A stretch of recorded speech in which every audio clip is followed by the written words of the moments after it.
하나님의 강대, 선지자들 중에 하나님의 강대라는 별명을 가진 선지자가 계십니다. 혹시 그분의 이름이 누구일지 아시는 분 계십니까? 예, 우리가 함께 읽었던 에스겔 선지자가 바로 하나님의 강대라는 별명을 가졌던 그런 분이십니다.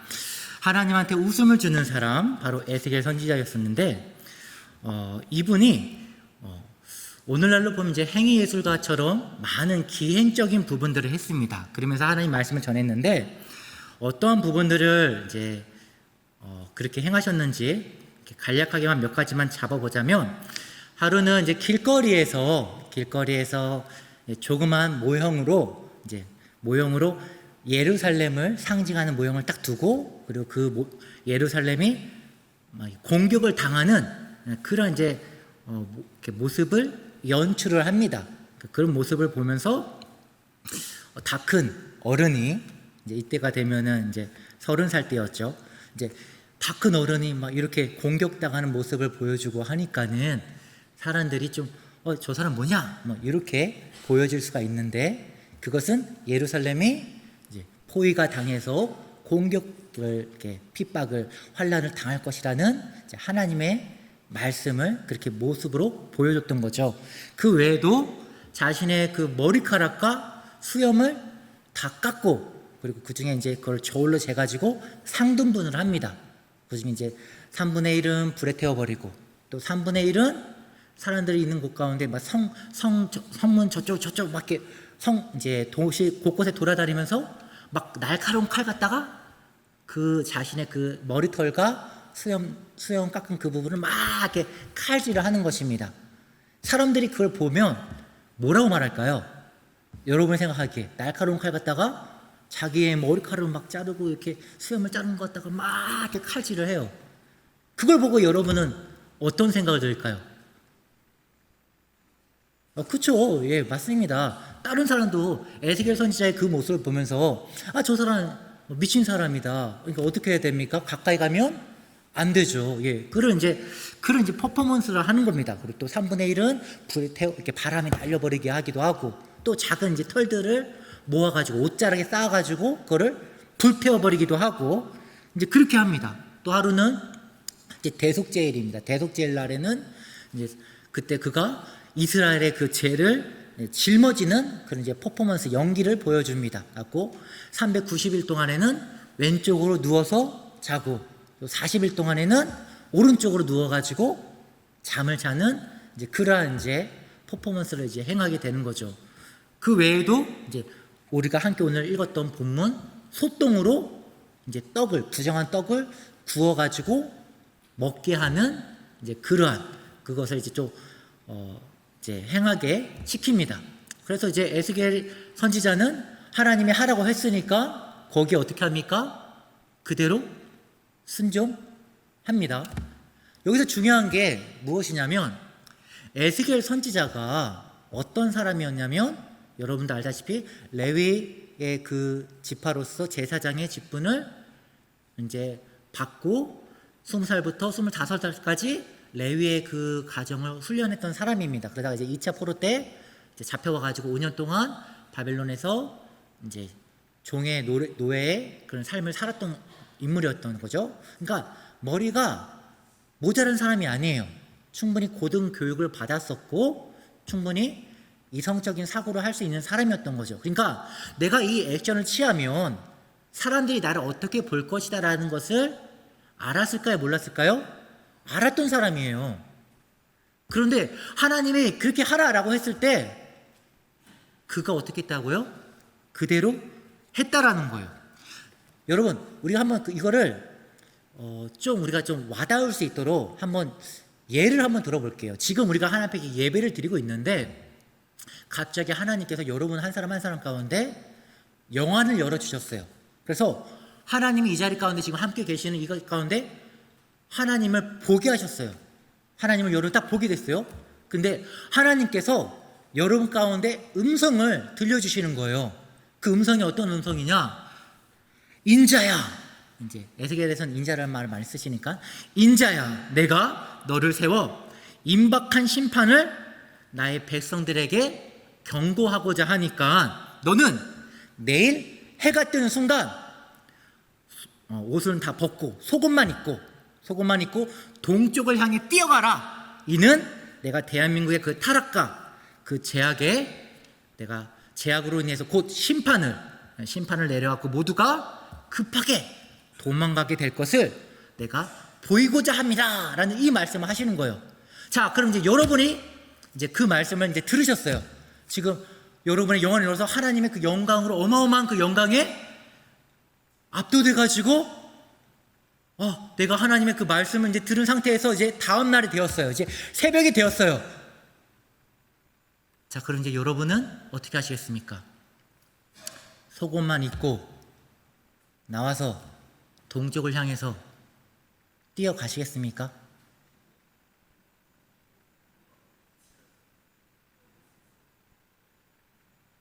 힘들죠? 근데 저를 한번 생각해 봤어요. 나라면 어떡할까?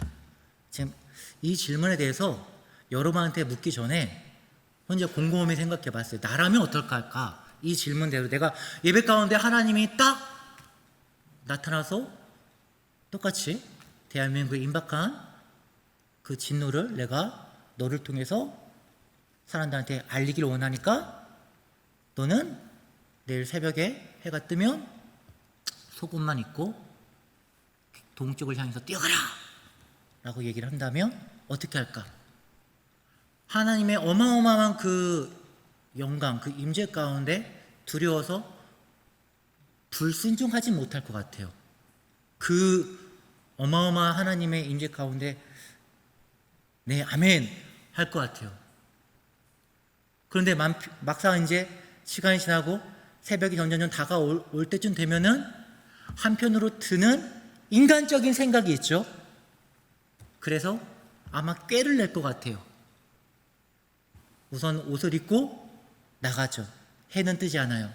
그리고 이제 해가 뜰 상황을 이제 시간을 미리 딱 체크해서 몇 시에 해가 뜰 거라는 것을 스마트폰으로 딱 안 다음에 시간에 1, 2분 정도 남겨놓고 그리고 옷을 준비를 슬슬 한 다음에 한 30초 정도 남았을 때 옷을 싹 다 벗은 다음에 회개하라고 큰 소리 칠 것 같아요.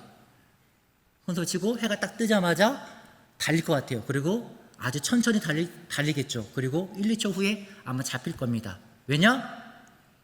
저는 경찰서 앞에서 아마 할 것 같으니까. 네, 소리를 듣고 경찰분들이 나오지 않을까 싶어요. 그러니까 이 질문을 통해서 제가 생각해 봤어요. 나의 신앙의 나의 모습은 어떤 모습이냐?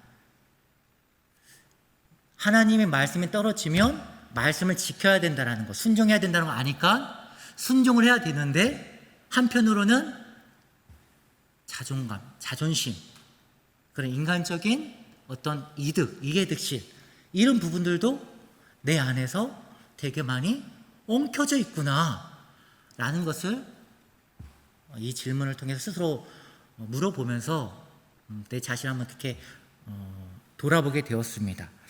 여러분들은 어떻습니까? 여러분들이라면 아까쯤에 그런 상황 가운데에서 동쪽으로 새벽에 속옷만 입고 뛰어가겠습니까? 어렵죠. 뭔가가 어려울 거예요. 아마 이런 생각도 할 거예요. 내가 본 게 진짜 하나님이 맞나? 아니면 내가 들은 음성이 진짜 하나님의 음성이 아닌가? 내가 마귀의 음성을 잘못 들은 게 아닐까? 왜요? 내가 옷을 벗고 뛰어서 가서 그냥 그렇게 퍼포먼스를 하고 당장에 내가 그냥 그대로 그 자리에서 죽은 다음에 천국 간다라면은 그렇다면 어떨지 모르겠지만 근데 우리는 생각하기에 그 다음에 그 여정에 대해서 남은 인생을 생각하기 때문에 쉽지가 않다라는 거죠. 자존심 문제. 하나의 예일 뿐이지만 다른 부분에 우리가 많이 걸려 넘어져 있는 부분들이 이런 부분인 거죠. 돈 문제 또는 자존심 문제, 자녀 문제 이런 부분들이 우리가 하나님 말씀에 순종하지 못하는 많은 장애물이라는 것입니다. 그리고 오늘은 그 부분에 대해서 우리가 좀 한번 하나님 말씀에 비춰서 다시 한 번 더 우리의 믿음을 말씀의 반석 위에 세워보고자 결단하고 성령의 은혜, 하나님의 은혜를 힘입자라는 것입니다. 오늘 관악구 경찰서에서 예배를 드렸습니다. 그리고 경찰분들과 이제 커피를 마시면서 잠시 대화를 나눴습니다. 제가 이제 커피를 먹고 대화를 나눈 가운데 그분들한테 이렇게 질문을 드렸어요.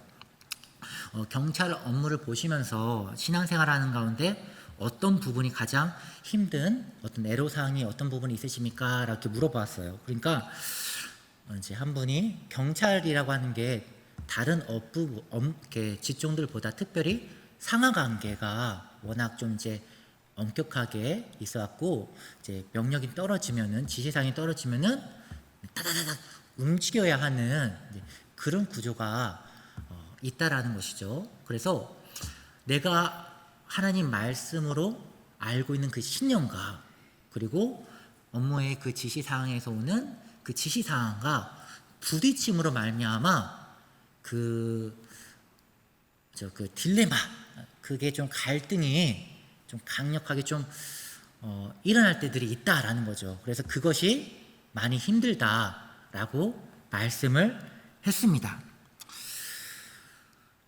그래서 이러한 부분들이 우리가 실제로 직장 생활을 하는 가운데 우리가 직장 하시는 분들은 더더더 많이 공감을 하실 것 같습니다.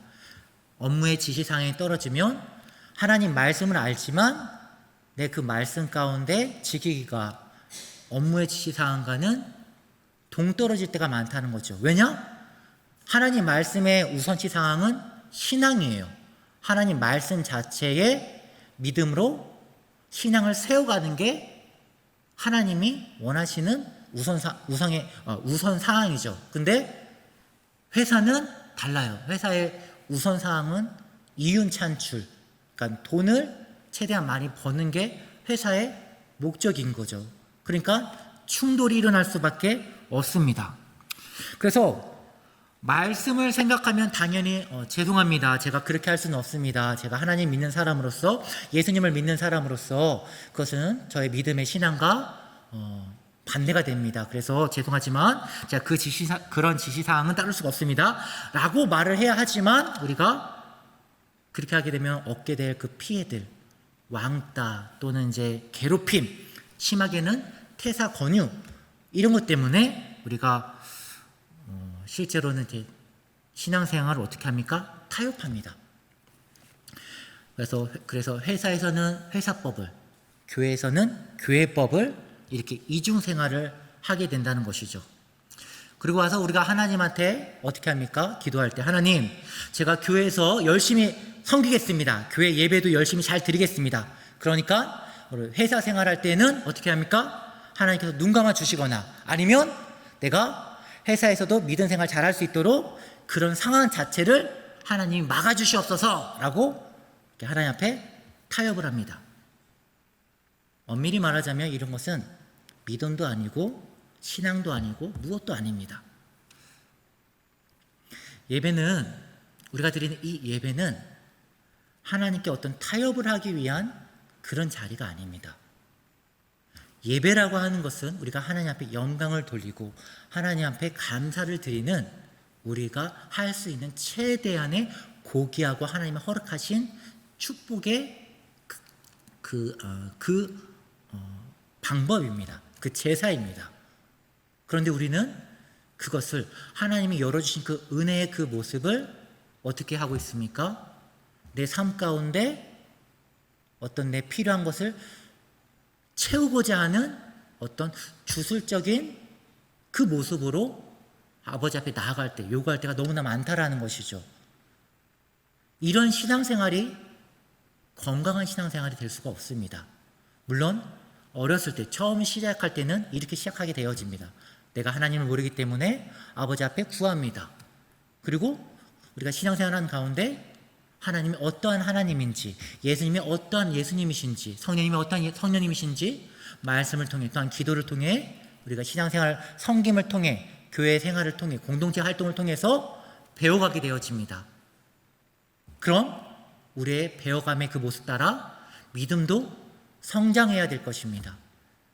그런데 이상하게 우리의 삶의 신앙의 모습은 자라나지가 않습니다. 신앙의 연수는 점점 더해가는데, 놀랍게도 신앙의 모습은 첫 모습과 똑같이 하나님 앞에 달라기만 하고 내가 하나님 앞에 드리고자 하는 그 모습은 없습니다. 왜 그럴까요? 우리 안에 손해를 보고자 하는 그 마음이 없기 때문에 그렇습니다. 나는 손해보는 거 싫어. 나는 손해보는 거는 절대로 나는 싫어. 왜 그렇게 미련하게 살아? 이러한 우리의 마음의 심보가 너무 강하기 때문에 하나님 말씀이 정작 떨어져도 우리는 그 말씀을 외면한다는 것이죠. 우리는 이것을 회개해야 됩니다. 우리는 이 부분을 회개해야 됩니다. 주님은 반드시 오십니다. 주님은 반드시 오시는데 그 주님이 언제 오시냐? 내가 상상치도 못하고 있었던 때에 오신답니다. 그래서 주님이 말씀하기를 너희들은 늘 준비하라 라고 말씀하셨습니다. 그게 지혜로운 다섯 처녀처럼 늘 준비하라라고 말씀하셨는데, 우리는 준비하는 삶을 준비하지 않고 망령된 삶을 쫓아갈 때가 많다라는 것이죠. 그래서 우리가 회개해야 된다는 것입니다. 다시 우리가 말씀으로 돌아가서 내가 그럼 뭘 준비해야 될 것인가? 내가 그럼 말씀으로 다시 한 번 더 내가 생각해 보자 라는 것입니다. 에스겔 선지자의 모습을 우리가 먼저 생각해 보자는 것입니다. 에스겔 선지자 멍청하지 않았습니다. 미련하지 않았습니다. 내가 어떤 행동을 했을 때 거기에 대한 사람들의 시선, 사람들에 대한 그 피드백, 그 부분 분명히 알았을 것입니다. 그가 선포했던 그 말씀이 무엇입니까? 너희들 회개하라. 그러지 않으면 하나님의 심판이 임할 것이다 라고 하는 그 말씀이 그가 했던 선포의 말씀입니다. 사람이 야 너 지옥 가, 야 너 나쁜 SS에 이런 말 하면 누가 듣기 좋아하겠습니까? 칭찬하는 걸 좋아하고 듣기 좋아하는 말 당연히 사람이기 때문에 끌립니다. 그런데 나쁜 말 하면 단번에 원수가 되어지고 싸움이 일어난다는 것을 우리는 잘 알고 있지 않습니까? 그런데 성도는 그럼에도 불구하고 하나님 말씀 위에서 자신의 삶을 다 올려드리는 존재가 바로 성도라는 것입니다. 쉽게 표현하자면 하나님 말씀대로 살아가야 된다는 것입니다.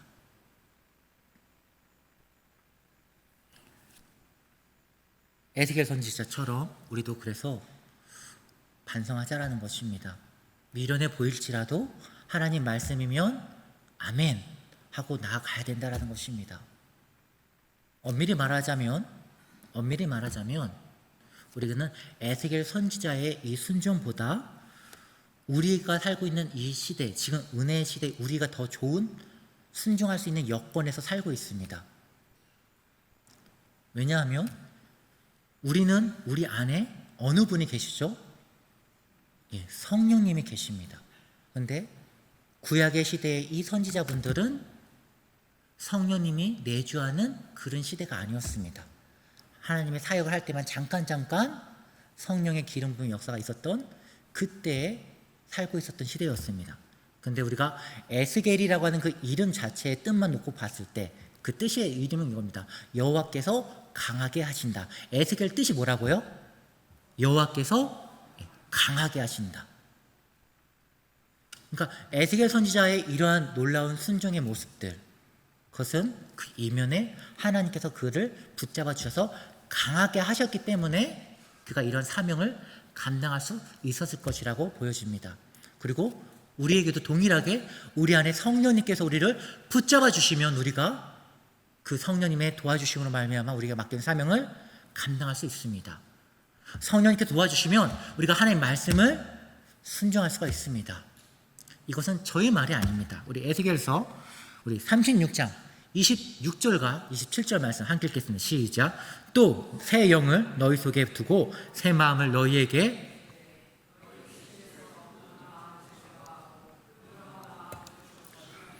또 내 영을 너희 속에 두어 너희로 내 율례를 행하게 하리니 너희가 내 규례를 지켜 행할지니라. 아멘. 이 말씀이 오늘날 우리에게 임했습니다. 우리 안에 성령님이 계십니다. 하나님 말씀대로 우리가 살아갈 수 있도록 성령님께서 우리 마음 가운데 부드러운 마음을 주셨습니다. 그래서 이제는 성령님으로 인해서 우리가 하나님의 말씀을 순종하고 하나님의 말씀을 기쁘게 즐겁게 순종할 수가 있게 되었습니다. 다니엘처럼 하나나처럼 미사엘처럼 그리고 또 아사랴처럼 우리도 믿음을 지키기 위해서 목숨을 걸고 그 믿음을 지키기 위해서 살아갈 수가 있게 되었다는 것입니다. 그들만 믿음을 지켰던 것이 아니라 우리도 믿음을 지킬 수가 있습니다. 다시 말씀드리지만 그들보다도 다니엘에 있었던 그들보다도 우리가 더 믿음을 이제는 더 잘 지킬 수 있는 그런 은혜의 시대에 살고 있다는 것을 여러분이 꼭 기억하시기 바랍니다. 우리도 믿음 때문에 죽을 수도 있고 우리도 믿음 때문에 내가 결단하고 모든 걸 다 헌신할 수 있는 그러한 믿음의 사람이 될 수 있다는 것입니다. 그러니까 타협하지 말고 죄에 지지 말고 악에 지지 마십시오. 우린 그런 자가 아닙니다. 그런데 우리가 계속 왜 날마다 쓰러집니까? 왜 날마다 계속 타협합니까? 왜 하나님의 말씀을 계속 변경합니까? 여러 가지 이유가 있겠지만 여러 가지가 많은 이유가 있겠지만 오늘 한 가지 쓴 뿌리를 뽑고자 하는 그 뿌리는 바로 내 생각입니다. 내 생각. 내 생각이 너무 강합니다. 너무 강해. 그래서 내 생각이라 하는 것은 무엇입니까? 내가 생각하기에 이 선택이 나를 더 행복하게 할 거야. 내 생각엔 하나님 말씀도 있지만 지금 이 순간에 내가 요 선택을 하는 것이 내 생각대로 하는 것이 나를 더 안전하게 할 거야. 라는 마귀의 게임에 속아 살고 있다는 것입니다.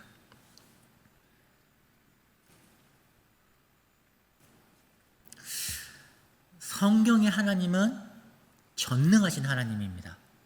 그런데 우리의 삶 가운데는 그런 전능하신 하나님이 드러나지 않습니다. 매우 좁고 끽해봐야 유능하신 하나님이 전부입니다. 왜 그렇습니까? 나의 편협한 작은 생각의 하나님을 가둬버리기 때문에 그렇습니다. 하나님의 능력은 믿음에 나타납니다. 우리가 하나님의 말씀을 믿음으로 나아갈 때 하나님의 전능하심이 나타납니다. 하나님은 우리의 그 믿음을 보시고 하나님의 영광을 삶 가운데 나타나십니다. 그런데 우리는 하나님의 그 전능하심을 바라보지 않고 내 생각, 내 믿음으로, 내 경험으로 하나님을 가둬버립니다.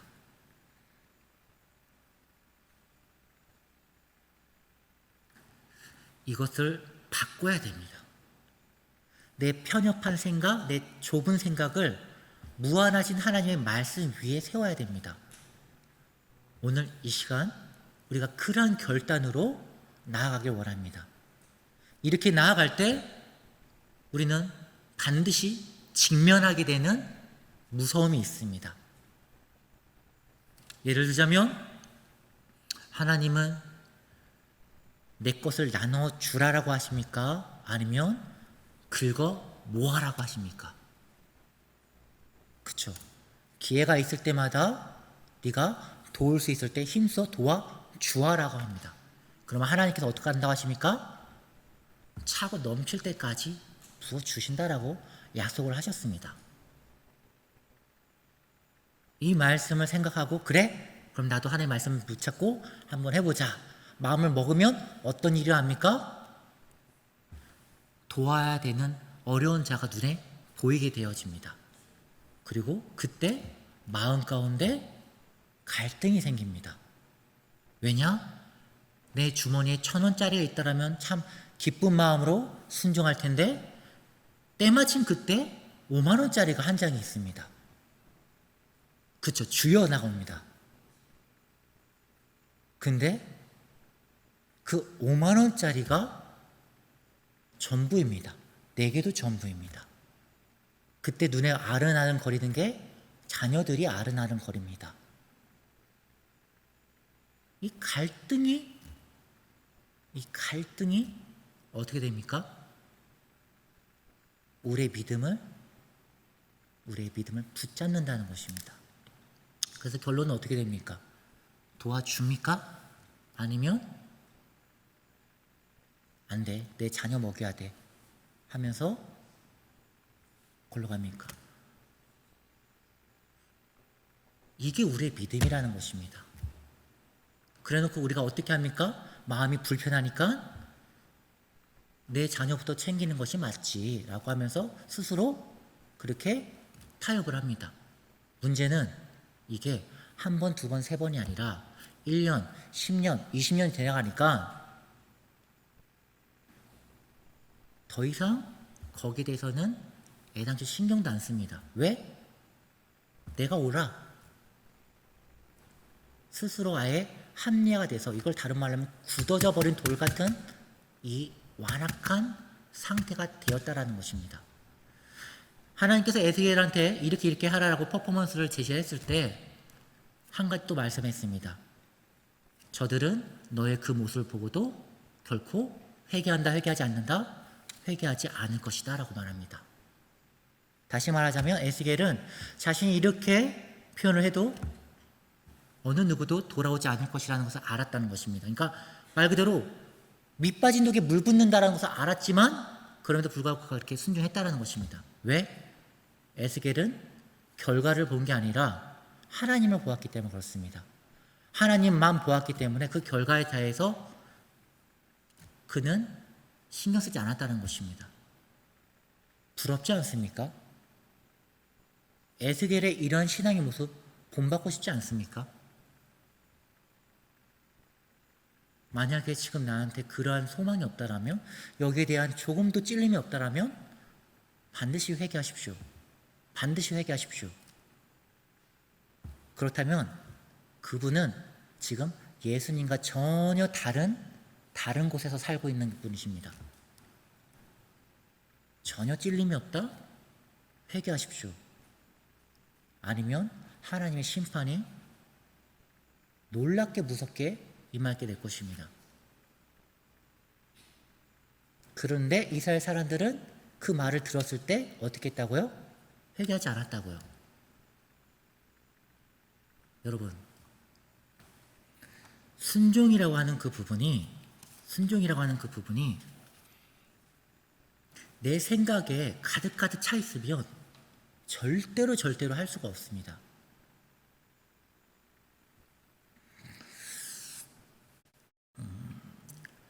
무서운 것은 이 순종은 하나님께로부터 오는 그 생명수를 내 삶 가운데 가득 넘쳐나게 하는 그런 축복이 되지만, 근데 불순종은 반대로 내 모든 삶을, 하나님이 주신 모든 은혜를 철저하게 타락시키고 오염시키고 변하게 해서 나도 죽이고 내 주위도 죽이게 되는 그 악으로, 그 도구로 변하게 한다는 것입니다. 근데 더 무서운 것은 무엇입니까? 내가 감염돼서 나의 죄로 말미암아 내 가정, 내 공동체가 병들게 되어졌는데 그 공동체조차도 더 이상 내가 죄를 짓고 있다는 것을 압니까? 모릅니까? 몰라집니다. 왜? 여길 봐도 얼굴에 검은 걸 묻어있고, 저길 봐도 얼굴에 검은 걸 묻어있고, 어딜 봐도 다 검은 게 묻어있으면, 아, 원래 검은 게 묻어있는 게 정상이구나 라고 생각하는 게 인간의 한계이기 때문에 그렇습니다. 왜? 그렇게 생각해야 편하니까. 근데 그때 하얗게 깨끗한 사람이 딱 그 가운데 한 사람이 딱 등장했습니다. 그럼 어떡합니까? 야, 쟤 봐, 쟤 이상해. 쟤 하얘. 징그러워. 우리는 이러한 상황에 빠지지 않도록 어떻게 해야 됩니까?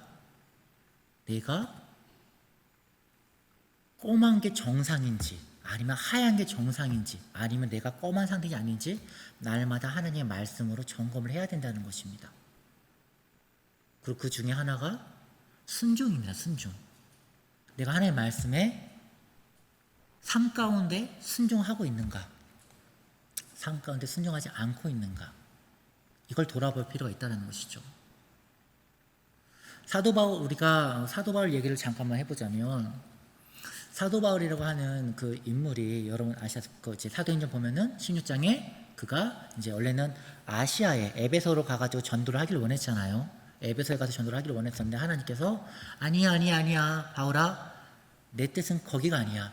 나는 네가 저 마게도니아 쪽으로 가길 원한다, 유럽 쪽으로 가길 원한다 해가지고 이제 사도 바울한테 이제 그 하나님의 말씀을 전하시고, 사도 바울은 그때 어떻게 합니까? 사도 바울은 멍청한 사람이 아닙니다. 생각이 있었습니다. 그가 어떤 생각을 하고 있었습니까? 땅 끝까지 내가 복음을 전파하겠다. 어떻게? 최대한 효율적으로, 최대한 효과가 있을 정도로 내가 그런 전략을 짜갖고 하겠다. 다시 말하자면 그 당시 에베소는 모든 물류와 상권이 모이는 그 장소였단 말이에요. 그러니까 에베소에서 전도를 하게 되면은 그곳에서 아시아뿐만 아니라 유럽뿐만 아니라 각가지 막 퍼지게 되니까는 전도하는 아주 좋은 장소가 바로 에베소였단 말이에요. 그러니까 거기서 가갖고 최대한 많은 사람들한테 전도를 하고자 하는 그 마음에 좋은 마음 갖고 계획을 짰었는데, 하나님이 말씀하기를 아니야 바울아 거기가 아니야 얘기를 하는 거예요. 그리고 마게도니아로, 유럽 쪽으로 노선을 틀으셨고, 바울은 알겠습니다 해가지고 순종하고 마게도니아 가서 거기서, 그래서 마게도니아에서 제일 먼저 세워진 것이 이제 빌립보 교회를 세우죠. 참고로 이제 마게도니아 가니까 하나님께서 환상을 보여주잖아요. 마게도니아 사람들이 이제 우리한테 오세요 라고 이제 환상을 보여주니까 그제서야 하나님이 여기 이런 뜻이 있으시구나 라고 알게 돼가지고 가게 됐는데, 놀라운 것은 무엇입니까? 하나님께서 어떤 구체적인 유럽으로 가라고 했을 때에 구체적인 어떠한 플랜, 그런 부분들을 다 보여주지 않았어요. 그러니까 단순히 지금 이 순간에서 다음 걸음을, 다음 스텝을 걷고자 하는 그 한 가지, 거기만 보였다는 거예요. 그러니까 하나님이 어떤 플랜이 있다는 걸 전부 다 알려줬다면, 그렇구나 하면서 하나님의 놀라운 위대한 계획이십니다 하면서 순종하고 가기 편했을 거예요. 그런데 하나님이 오픈하시는 것은 다 오픈한 게 아니라 아주 일부분, 다음 스텝.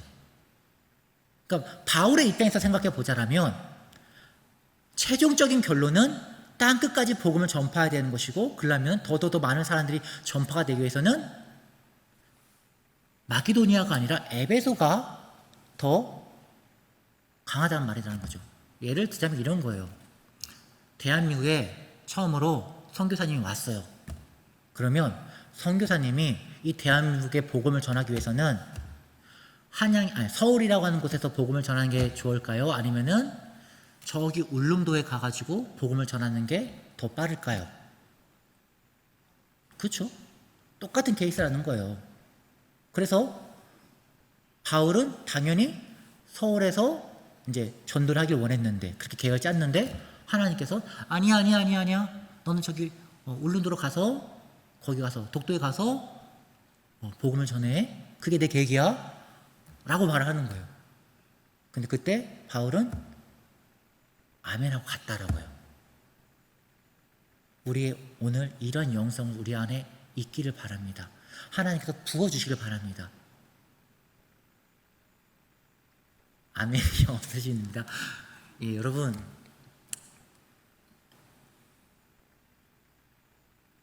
순종이 전부입니다. 순종이 하나님을 웃게 합니다. 여러분의 순종이 하나님을 웃게 합니다. 물론 순종은 우리의 눈물을 동반합니다. 순종의 길을 가려면, 그 좁은 길을 가려면 예수님도 말씀하셨잖아요. 가시밭길이라고. 당연히 괴롭습니다. 당연히 손해봅니다. 당연히 모든 내 권리들을 잃게 되어집니다. 그런데 약속하셨습니다. 내가 생명의 멸관을 주리라. 바울도 우리한테 권면합니다. 너희들이 받는 이 고난이 장차 받을 영광에 비할 바가 안 된다. 그거 믿고 가는 겁니다. 그런데 그 믿음이 내 힘으로 하려고 하면은 될까요? 안 될까요? 안 된다는 것입니다. 에스겔처럼, 에스겔 뜻이 뭐라고요? 여호와께서 강하게 하신다. 우리 안에 어느 분이 계시다고요? 성령님이 계시죠. 성령님께서 우리 안에 도와주셔서 우리가 하나님의 말씀을 지키게 해주신다라는 겁니다. 그러니 여러분, 우리가 어떠한 기도를 해야 될까요? 하나님 나라 임하여 주시옵소서. 매일매일 우리가 기도해야 될 기도 제목이 무엇입니까? 성령님 내 안에서 역사해 주시옵소서. 성령님 이 말씀을 내가 순종할 수 있도록 주님 내게 용기를 주시옵소서. 담대함을 주시옵소서. 믿음으로 나아갈 수 있도록 나의 편약한 모습을 주님 돌같이 굳어져 있는 이 마음을 부드러운 살 같은 마음으로 변화시켜 주시옵소서. 우리가 힘써야 될 기도라는 것입니다. 그렇게 했을 때 하나님께서 그 기도 가운데 응답해 주시며 나아가서 우리 삶 가운데 그 말씀의 믿음의 순종으로 하나님의 영광이 삶 가운데 나타난다는 것입니다. 우리가 가는 곳 가운데 교회가 세워지고 우리가 있는 그 자리 가운데 하나님 나라가 임하게 될 것이고 하나님 우리를 통해서 회복의 역사가, 구원의 역사가, 치료의 역사가 임하게 될 것입니다. 저희 말이 아니라 하나님의 약속의 말씀입니다. 이 말씀의 능력이 우리 삶 가운데 나타난다는 것입니다. 거기까지 나아가는데 눈물을 흘릴 것입니다. 거기까지 나아가는데 두려움이 나타날 것입니다. 거기까지 나아가는데 인내가 필요할 것입니다. 욕을 먹을 것이고 오해를 받을 것이고 그리고 때로는 다른 사람이 도저히 이해를 못하는 따돌림을 받을 것이고 유별나다 말할 것이고 너만 예수 믿냐라는 말 들을 것이고 아무도 알아주지 못하고 심지어 내 가족조차도 알아주지 못하는 그런 상황 가운데 마음이 뭉그러지는 그런 아픔이 있을 것입니다. 그런데 그 가운데 그 뭉그러진 그 마음을 갖고 아버지 앞에 기도를 하죠. 주여. 아무 말도 안 나옵니다. 그냥 주여라는 말만 나옵니다. 그때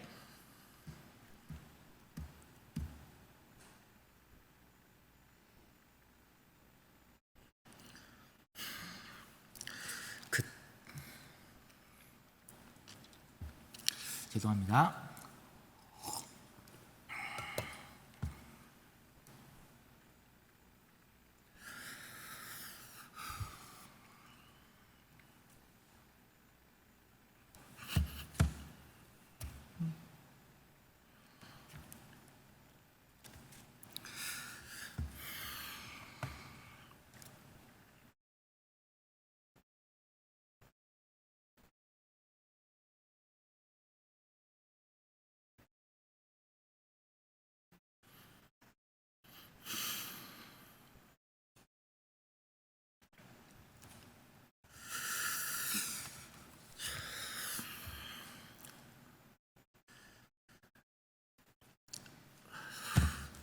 그때 참 많이 아프지만 힘들지만 그 마음을 하나님 앞에 올려드릴 때 하나님께서 평강의 마음을 주십니다. 그 평강의 마음을 주시면 기쁨입니다.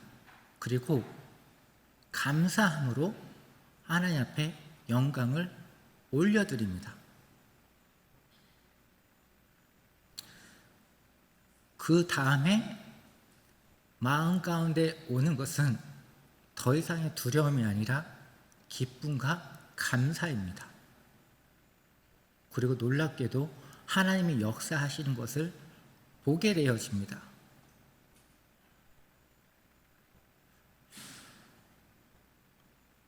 이것을 누가 하신다고요? 성령님이 하신다고요. 그런데 많은 성도님들이 두려우니까, 힘드니까, 내 생각과 다르니까 그렇게 안 살아갑니다. 그거 아십니까? 사도 바울의 조상으로 쭉 올라가면은 사도 바울이 베냐민 지파입니다. 그리고 베냐민 지파에 유명한 두 명의 사울이 있습니다. 하나는 사도 바울의 사울이고 또 하나는 사울 왕입니다. 사울 왕 어떻게 뽑혔습니까? 이스라엘 백성들이 나 하나님 싫어, 우리를 인도할 왕을 세워줘 요구해가지고 세워진 게 사울 왕입니다. 이렇게 그 사울 왕이 그래서 어떻게 되었습니까? 결과적으로 내 생각대로, 내 판단대로 그렇게 제사를 드리고 자기 판단대로 한 결과 하나님한테 어떻게 됐습니까? 버림받았습니다. 불순종의 모습으로 나가죠. 내 생각대로 좋아 보이는 그 결과가 버림받았습니다. 그런데 그의 후손 중에 가면 나중에는 사도 바울이